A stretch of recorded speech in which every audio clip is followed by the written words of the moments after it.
Dear Verastructor, language cannot depict reality. Just can't do it. And even if I were to use all the perfect words to describe reality to you in detail, you would lose some of that meaning as you heard it, as you received it, as you received that information. You would lose meaning, at least 20%, if not more, if not significantly more.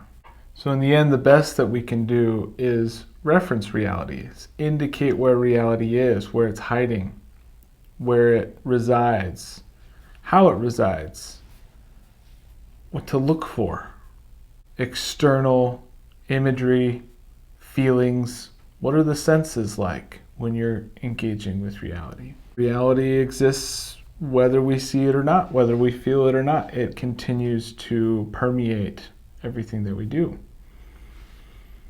But this gives the illusion that whatever we do is okay, that all language is suitable, that language does reference reality quite well, when in actuality it does not. Best we can do is what I like to call a metaphysical ruler. And by ruler, I don't mean a magistrate, I mean a measuring stick. This ability to measure out on multiple metaphysical levels what reality is, so that you can see it, regardless of what metaphysical level you're talking about, whether you're talking about a conversation you had with someone over the phone, whether you're talking about watering plants, whether you're talking about global conflicts, and whether you're talking about the universe as a whole. A metaphysical ruler will accurately depict what reality is, no matter where you apply it. In a normal ruler, you can imagine that each one of those measuring points is a different dimension. It's a different level. Comes off a little bit like poetry, and yet is metaphysically true. You can apply it mathematically on a very, very small scale, or you can apply it on a very large scale, and it will work. One of my favorites is this idea that as you properly build up yourself, you are also building up the world. That if you are properly showing love to yourself, you're also loving the world as a whole.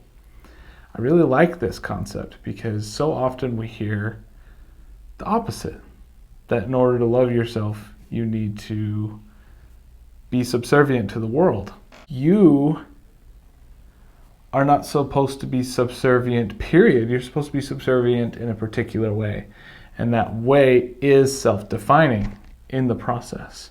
So you take this a step further, and I think this is one that's a little bit easier for people to understand, is this idea that whatever you want to occur in the world, make it happen in your family. It's your responsibility to create whatever kind of world you best want, that you recreate that as best you can in your family setting.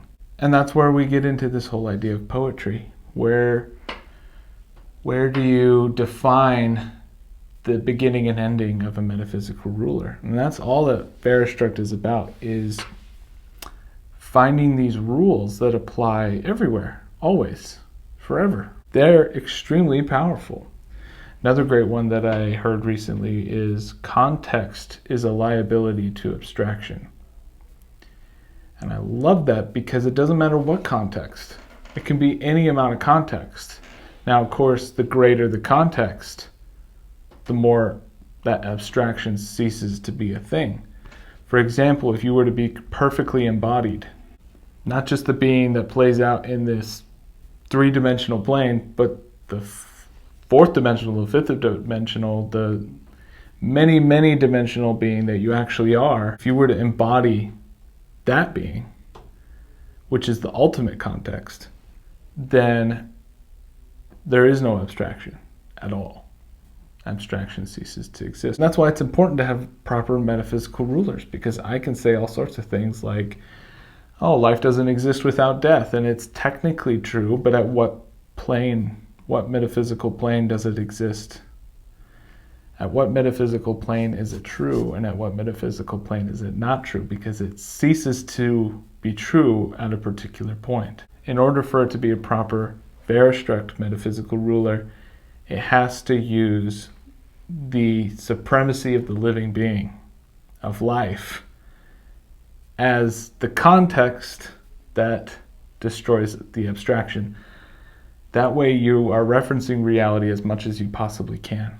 The cipher is that life exists and that you are living, and that's more important than any information that could be communicated through language. So go find yourself some beautiful metaphysical measuring sticks, some beautiful metaphysical rulers, and start measuring out your life, measuring out reality.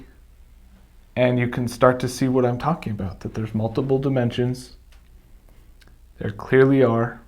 And within them are things like emotion, like intuition, that are of more value than conscious thinking, than math, than science, than all of it. Within you is a greater reality than outside of you. And to some degree, that's another metaphysical ruler. What's inside of you dictates what's outside of you. You are a deep fountain of unique identity, Verastructor. Have a lovely week. Quick little PS, I love how that's a metaphysical ruler too. The thing that we say at the end of every video, it makes sense in every video we've ever done. That's fun.